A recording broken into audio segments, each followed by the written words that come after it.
Femmes, mètres 1 et 2, également chez les femmes, pour un 84 km de plaisir à vélo aujourd'hui. Si on regarde un peu dans l'ensemble, cette année, pour notre 20e édition, il y a 2 blocs d'événements majeurs dans Charlevoix, à Baie-Saint-Paul. Donc, on a priorisé des blocs d'événements où on trouve que Charlevoix, on annonce toujours nos événements cyclistes en début d'année. Donc, on a des 2 pratiquement plus importants événements au Québec, ici, sur le territoire de Charlevoix. Cette année, une semaine plus tôt que de l'habitude. Donc, tous ces changements de date-là, un peu, comme on le sait, c'est en raison du G7. On a commencé avec la Coupe Canada de vélo de montagne. Donc, la Coupe Canada, cette année, ce qui est toujours une sanction UCI C1. UCI C3.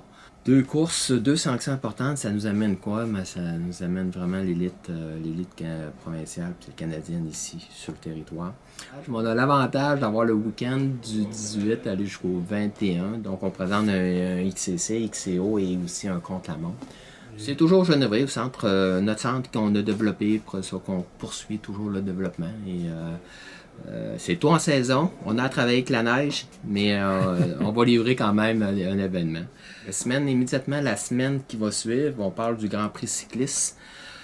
Notre course annuelle et notre course sur route, unique un peu, on peut le dire unique, où il y a ces 4 étapes qu'on offre à la clientèle cycliste au Québec.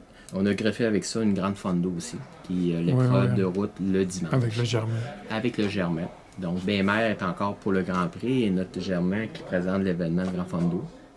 Nouveauté cette année, dans le cadre du 20e anniversaire, je dis le 20e, on va en parler plus loin, c'est qu'on a intégré la catégorie cadet pour le développement. Et donc, on a encore là 3 étapes qu'on va leur offrir.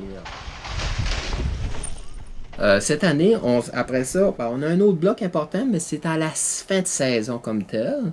Donc, la fin de semaine du 8 et 9 de septembre. Mais cette année, on a été sélectionné et on va organiser la finale régionale de la région de Québec. Ça va être en montagne. Donc, on revient en montagne. Okay. Et ça va être le samedi. Et par la suite, le dimanche, on va reproduire notre enduro, notre fameux enduro.